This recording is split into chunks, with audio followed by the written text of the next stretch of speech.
Hey everyone, welcome back to Kingdom Lifestyle. My name is Krista and this is my husband Dalton.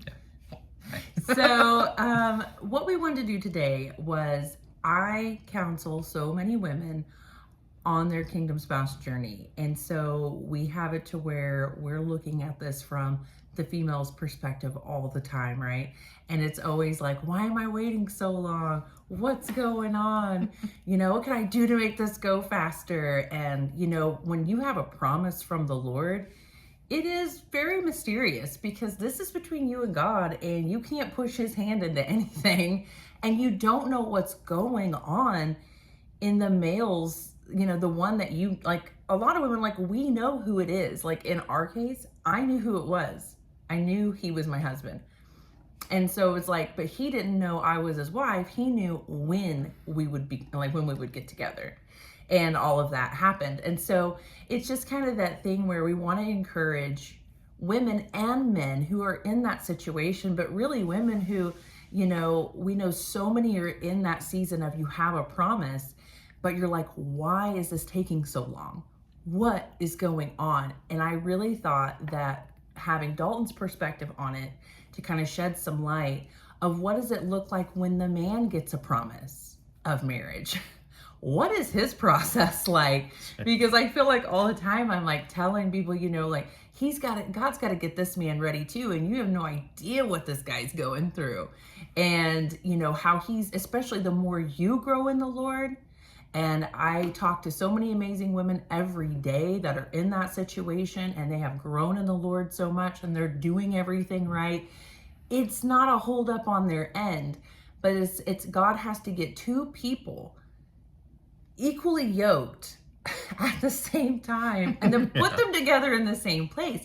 And so it is a process. And we just thought that Dalton's perspective on what is it like as a male with a promise, what did his side look like? What did that journey kind of entail, just to give people some perspective on it and hopefully encourage you that God is working and that it is coming and that it's different for everyone and it's worth it. The wait is worth it. To be equally yoked with somebody is worth it. So yeah, so babe,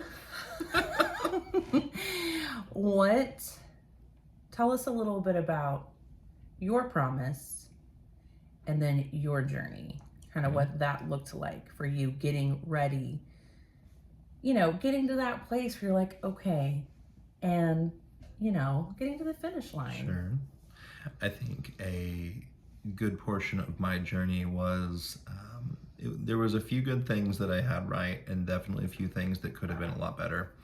The parts that I got right was that I knew from kind of just what had happened in the past with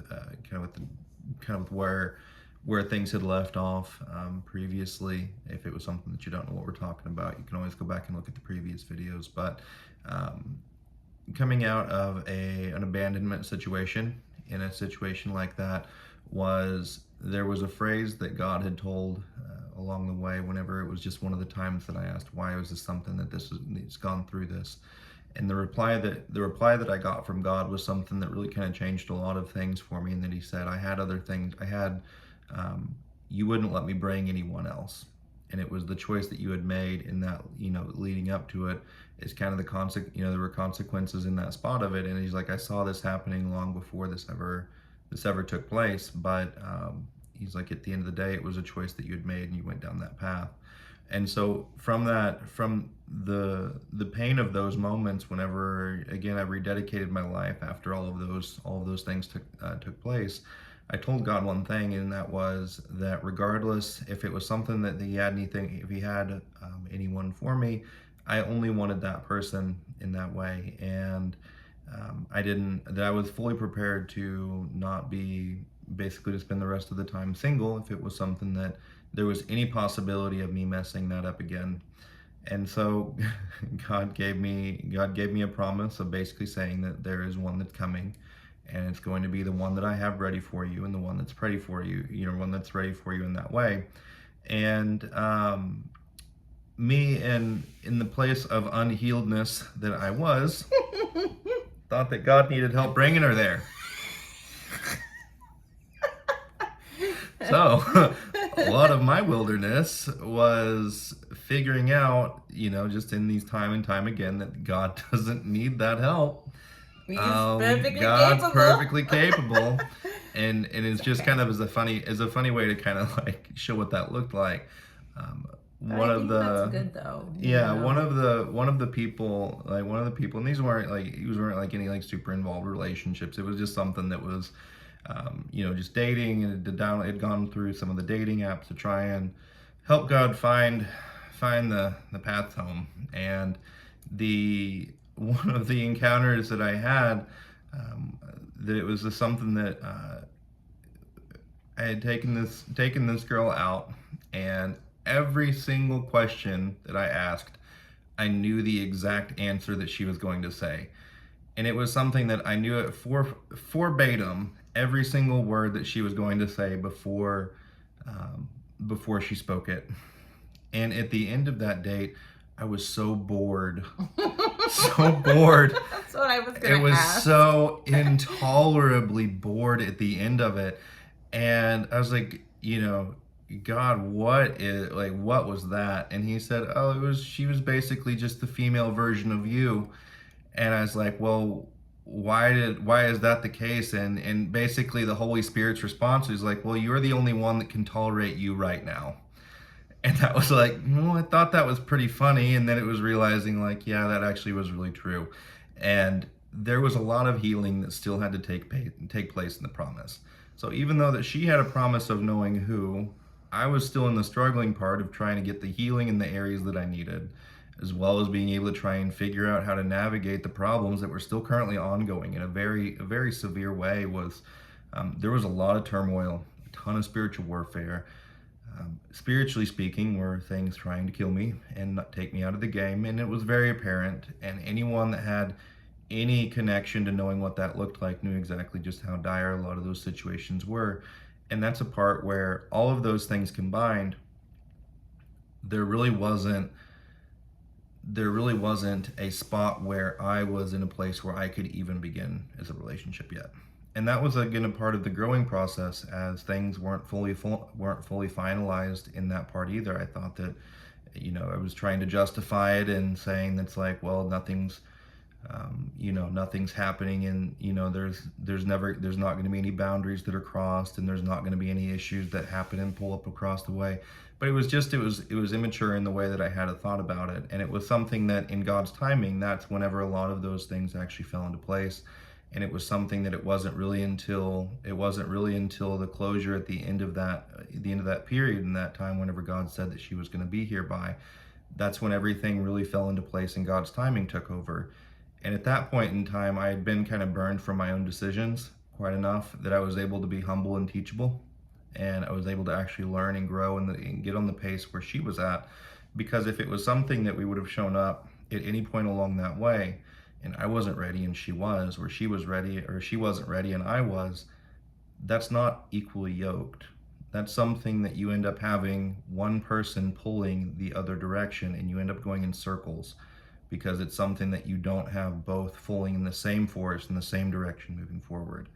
And so in a place of, kind of in a place of desperation, as that time was coming close, it was something that the enemy was actually just trying to reconfirm in me that how much I had missed it. Of all of the sins that I had committed in that season, of every time that I had had the opportunity of making things happen, and here we are still at the end of that 8-month window. Everything actually looked even more desolate and barren through the holidays. And it wasn't really until after the holidays in that season, whenever God basically said, now it's something that I'll tell you an actual date. You're close enough to the date that I can actually tell you. And that's whenever, as we got closer to that time, the counterfeits that Satan had started showing up again. Every opportunity that Satan had to try and derail me from that path, he did. He tried to take every single one of them. And it was something that by that point in time, being burned from what that looked like on the front end of it, I was strong enough to be able to say no, be able to keep focused on what God had for me, didn't look anywhere left or right at that, in any of those areas at the end. And it was something that allowed me to cross that finish line and be able to meet her right where she was at when God had it aligned and set for us. And as soon as that happened, both of us were able to then quickly progress through the entire dating phase, the entire engagement phase, and from the time that we started dating and the time that we were actually married, only like 4 months, 4 or 5 months. So I mean, this is something that in that way, it was something that anytime that would have happened up until that point, I would have wrecked it completely. Without a doubt. If God would have switched that around and told me who I was going to marry and told her when, it's just been devastating. I'm telling you, because I would have gone right in that direction day one, been rejected right out the gate because it wasn't time. It would have been that thing. Yeah, it would have been that thing where, and I've actually, talked to some people about this exact thing, where it would have crushed me because you would have approached me and I already really liked you, so I would have wanted it, but it would have been that moment where discernment rises up and says, it's not time. No. And I would have had to have walked away from him and then been like so confused and really hurt. I think it's just, we give glory to God because it's so cool how he knows who can handle what. Yeah. Because, sometimes women are just better at like knowing and being quiet about it. I don't know, but it's like God knows our personalities. And I shouldn't say women or men because everybody's different, but God knows our capabilities and he knows like our strengths and where we're at in the process. And I don't know. I just think that was cute because, I mean, it could have muddied the water. I mean, it would have been, here's what that situation would have looked like. As soon as God would have told me that you're going to be your wife, I would have gone up, said, not probably along the lines of you're going to be my wife, but then again, it was really something that I never really asked her to be my girlfriend either. I just told her you're my girlfriend now. I love that. So like. Inside I'm going, yes. Just assume the sale. But anyway, it was a part where I would have gone up, gotten turned down, realized that I probably didn't hear from anywhere. I'd probably just had some bad tacos or something and then just moved on. And like, well, man, that was just a real weird thing. Like, hopefully she forgives me later on. Like, sorry. Must have heard wrong. Here we go. And wouldn't have ever given a second thought to it. And it's just a spot of just saying I just wasn't ready. At the end of the day, it wasn't ready. It wasn't time. And had it happened in any other way, it wouldn't be where we wouldn't be where we're at right now. Yeah, which is really cool because it's like God knew. Yeah. God knew the exact time when you would be ready. Mm-hmm. And literally within like a couple months is really when that kind of all started to come together. Yeah. And it's when it looked like everything was gone. Mm-hmm. It's when it looked the most hard. And like you were getting the most amount of pushback from the enemy saying you've messed it up. Oh, yeah. You're too far gone. You did too much. You missed the boat. Might as well go ahead and hook up with these counterfeits and just, have a good time. This is where you need to be. And I think for, some people, it's just like, it's very easy to be like, this is hard. Yeah. And I think it just takes somebody really having an encounter with the Lord, really like having that moment of where they just kind of really circle back and say, okay, God, if you say this is going to happen, I believe you. But Yeah, and the part at the end of it was something of saying that the voice that the enemy had in that way was saying you've missed it because you got derailed from the counterfeits earlier. And at that end of it, the thing that kind of changed at the end of when that date happened was basically the conversation that I had with God was saying, if I've missed this, I'm not going to become her counterfeit that prevents her from actually having who you would have for her. Yeah. Because if that's the case of if that's the way that this is going to be set up, I'm not going to be the one that has any more blood on my hands. I'm not going to be the one that has just kind of spreads this devastation out and then ends up tying her down to something that she was never intended at that part of it. Because I never even knew what a kingdom spouse was until I was one. Neither did I. And so it's really fun. I didn't even know this really was a thing until God made a story about it and then made it a part of our testimony. So this isn't really anything that we had any forethought going into it. And even still now, whenever we kind of hear about it, she'll say like, I don't know if I should, I don't know if I should, do this or say this or have a video about this. I'm like, I don't know of anyone else who has a kingdom spouse, like really as what their expertise is over, because there's not too many of them that you hear. But everyone who has that promise ends up being referred to her by God and referred to our videos by God directly to look at them. And so it's like, well, that's just kind of what we're doing. We're just kind of being obedient. And in doing all of those parts, it's just a way that we're able to kind of see a whole new avenue of what God's got for us in the seasons ahead. He's already giving us downloads of what we're supposed to be going into next, and it's something that we're actually really excited for the first time in a long time in a content production side of really being able to kind of really push forward things that are going to be around the pike here pretty soon. So really looking forward to it.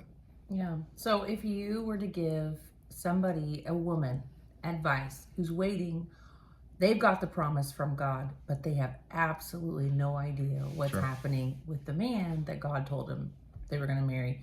Well, what advice would you give them from that perspective to help them get through that waiting period? Sure.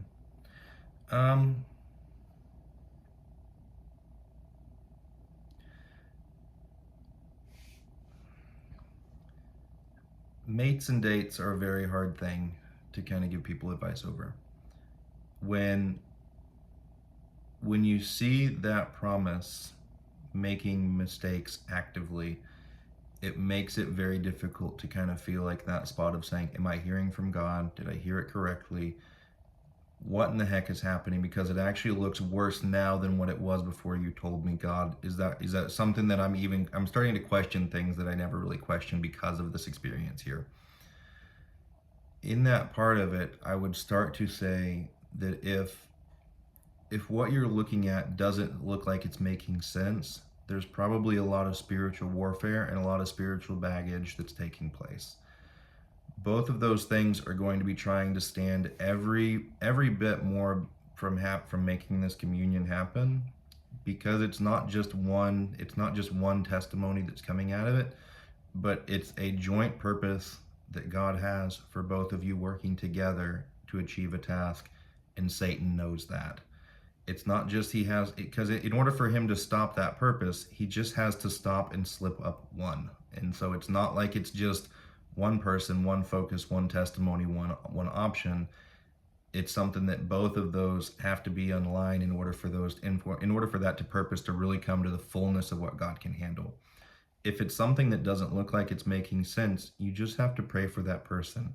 You have to start, if it's something that they are currently in a counterfeit situation, you've got to start breaking down for them and interceding for them as their future spouse. Right. And it may feel really strange doing that. It may feel really strange. You're like, I don't know if what in the heck this is happening here. This feels really strange. But you have to start warring for them as if you've already got the victory in that place. Yes. And that's a place where you have to start. This isn't creating an imagination of what that life's going to look like and what all you guys are going to be doing and all the things you're going to buy and what the life's going to look like, and you're just going to watch Netflix together and not doing, avoid the imaginations of what you think that's going to look like, because we can tell you from experience it looks wildly different than what we thought it was going to. And it has every single year, and it's continuing to grow into something that we're ready for it now. But had we known 3 years ago what we'd be doing today, it's like, it would have been like probably too much for us to handle, back a few years ago, of knowing the fullness of what we've gone through now. But a part of looking at it is saying that if they aren't ready, they will be ready when they are on your level. If you want them to be the best version of themselves, you need to be the best version of yourself. Amen. And that's a spot where it's saying, if God won't unequally yoke you, and you want the best version of that part of it, you need to start focusing on all of the areas where you could be better. I love it. And this isn't a shame. It's not a dig. It's not anything other than saying that's what a kingdom promise looks like. And if they aren't ready, consider it a blessing that God is saying, I will let you know when they're ready, and you will notice when they're ready. because their relationship with me is going to look a lot like your relationship with me. And until that's something that's really visible and you see the fruit of that, keep focusing on yourself. Mm-hmm. Keep focusing on your relationship with God. Because at the end of the day, if you get to that end of that timeline and you've got baggage that you haven't worked out, and they've got a bit of baggage that they haven't worked out, you now have twice the amount of baggage. Even if you're working with it together, it's still very difficult undealing all of those emotional things, because you end up with baggage together that you still have to sort through, and that's called life. So if you've got anything that needs healing, or you've got anything that needs deliverance, any areas where you feel like things need to go better, a career that you haven't said yes to, an obedience of what you're waiting for this promise to happen before you say yes to it, but God's expecting you to get started on it now, Get on it. get on it.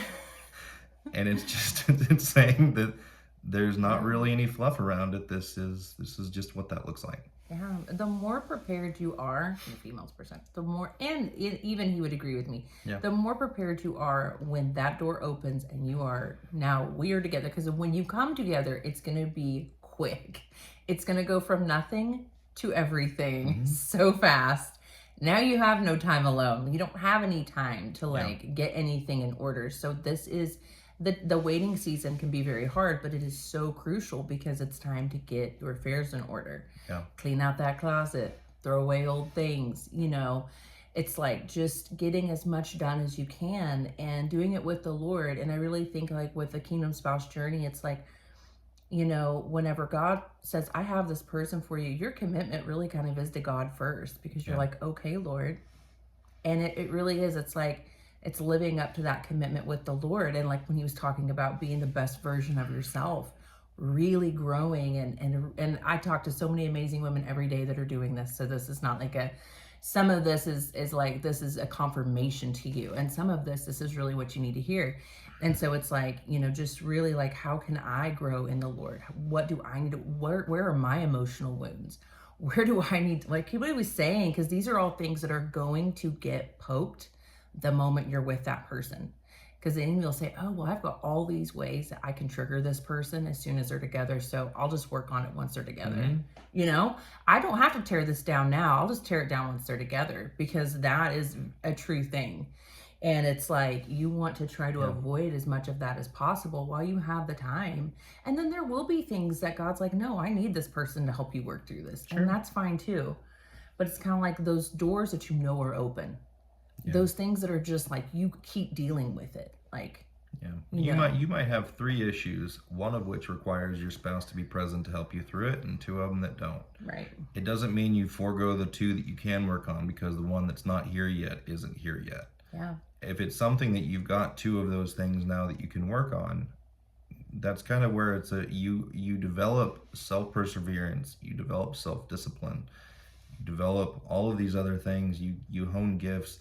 In that time frame, if we would have gotten together whenever she first got the promise, I would not have had the gift of tongues. I would not have been a seer within the courts. I would not have understood the courts of heaven. I wouldn't have been finished with my discipleship journey. I wouldn't have had information for the books that we're writing right now. I wouldn't have had any of these other experiences that God still had to finish in me so that he could work our purpose together moving forward. And that's the part where just because it doesn't make sense right now doesn't mean God's forgotten it. It just means that's the purpose, and it is a prayer agenda. That's what prophecy is. Prophecy is a prayer agenda. A word from the Lord is a prayer agenda. Now, you don't have to pray about doing something if God asks you to do and it's within your willpower and your ability to do it. If he wants you to serve, then serve. You don't have to pray about serving, just serve.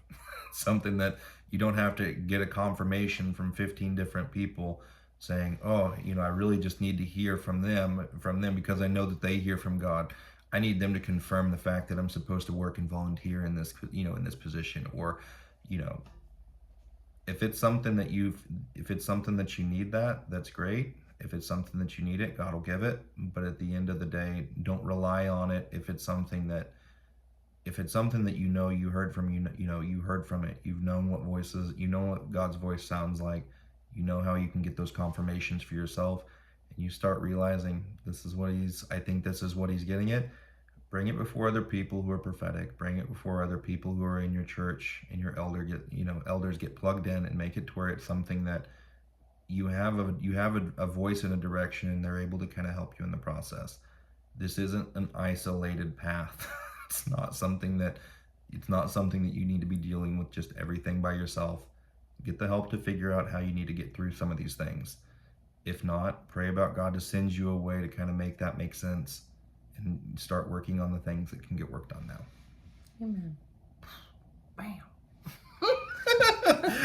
That's awesome, Vivi. Well, thank you so much for your valuable input. It's wonderful. I really do think that it's going to be such a blessing to people, because this is what we need. Sure. So we appreciate you guys. We appreciate you, love. Thank you so much for your time. And we just really hope that this is a blessing to you, and hope that it just encourages you just to keep going, and, maybe make any modifications along the way, but help to just kind of get your mind right in this situation as you're going into the new year, so you can be expectant, be excited, and kind of have a plan to move forward to get you to that finish line. So we hope this was awesome, and we love you guys, and we will talk to you soon. See ya. Bye.